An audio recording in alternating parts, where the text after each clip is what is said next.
Hey there, my name is ZW Buckley and welcome back to my YouTube channel. Today I want to talk to you about a mental concept that I use when doing sound design in Ableton Live. I tend to think about devices as cards and think about sequencing them together as combos.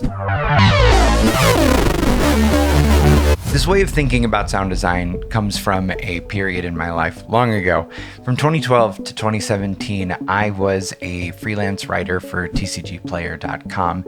Specifically, I would write a lot about Yu-Gi-Oh! And budget card playing decks because card games are insanely expensive and I needed some way to fund that hobby at the time. Now, if you've never played a card game before, each individual card has its purpose.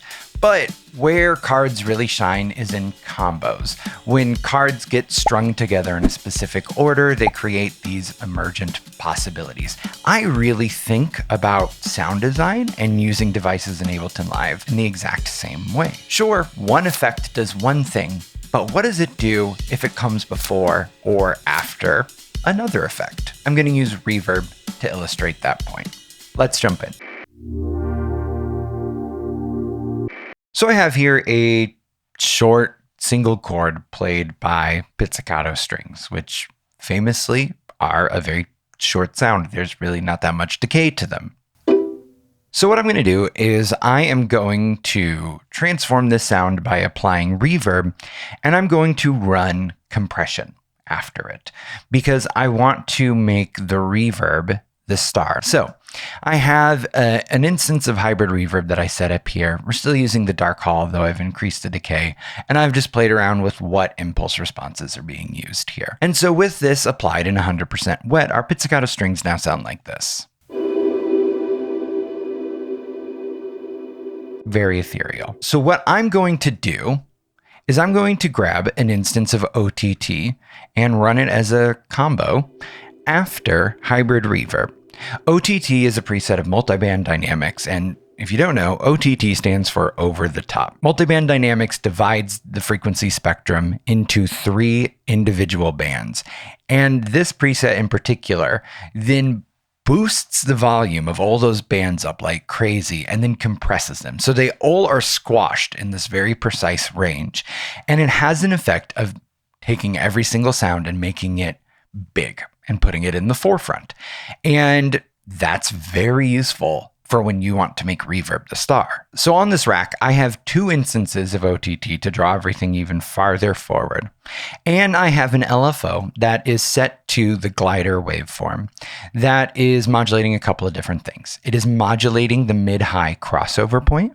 It's also modulating the input gain for the mid band of the first OTT. And then it's modulating the mid-low crossover of the second OTT. So now our little pizzicato with this big reverb on it and this rack with a bunch of OTTs as a combo sounds like this.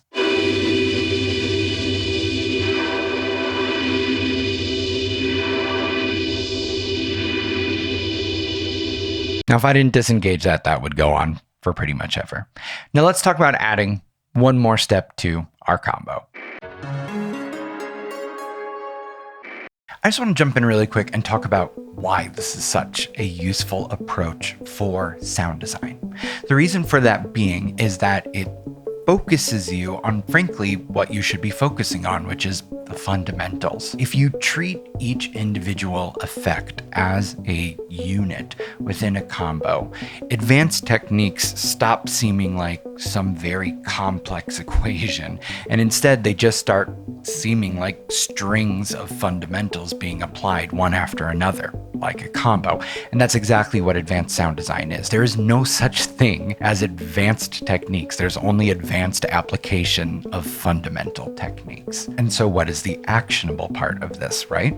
Well, if you think about all the devices available to you in Ableton Live as a deck of cards, you need to figure out which cards you don't know how to play. The goal, of course, is to know how to play every card in the deck. And so this allows you to specifically, precisely, and actionably target where you need to grow. I wanted to give you that food for thought because sometimes in a YouTube video like this, it can frankly be difficult to talk about big picture. And this was a nice moment to jump in and give you some big picture. Okay, so let's jump back into how I play around with reverb and compression as a combo. So right now, this is a fun sound design exercise, but applying this in a piece of music requires some additional steps. What I'm going to do is I'm going to highlight this clip, bounce to new track, expand this out. This is now something that I can work with as musical material. And here are two applications of this. One, you can make a really cool riser out of this sort of thing really easily. And to do so, I am going to reverse this clip, hold down Command and Shift. While my mouse is over here, I can now resize this clip and it will warp as well. So I'm just going to bring this sucker in. And let's say I want to make a 4-bar riser, give or take. Add a fade, and playing with the warp engine does wonders for this sort of thing. In fact, I'm going to set it to beats, turn off transient looping, and tighten it to about 50%. Set preserve to 16th notes. So now it's going to have this rhythmic 16th note stutter.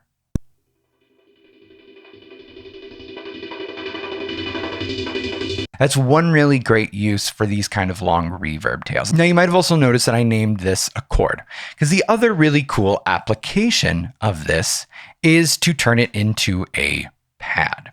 And so I'm going to grab an instance of Simpler and drop this in here. And I'll go ahead and normalize the volume. And I'm going to bring our start point up and give it just a little bit of a tack so we won't have a whole ton of a click.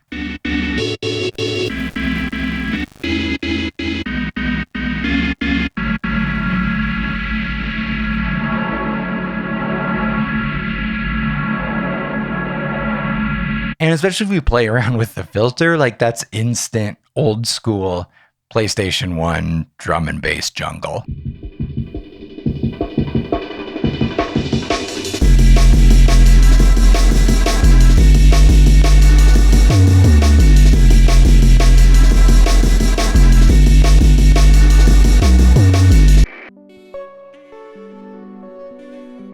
Thank you so much for watching. I hope that this framing of sound design as a way of stringing together devices and combos maybe unlocks something in your design thinking brain for you and helps you think more freely about how to build device chains and to create cool sounds. Please consider liking, subscribing, and leaving a comment. I'm working really hard to try to grow this channel to 10,000 subscribers by the end of 2025, and your support means the world to me. Your engagement with my content and the tutorials I am making is exactly what's helping me get there. Consider maybe sharing this tutorial or another tutorial that might have impacted you with another music producer friend to let them know about what I'm doing over here. Till next time.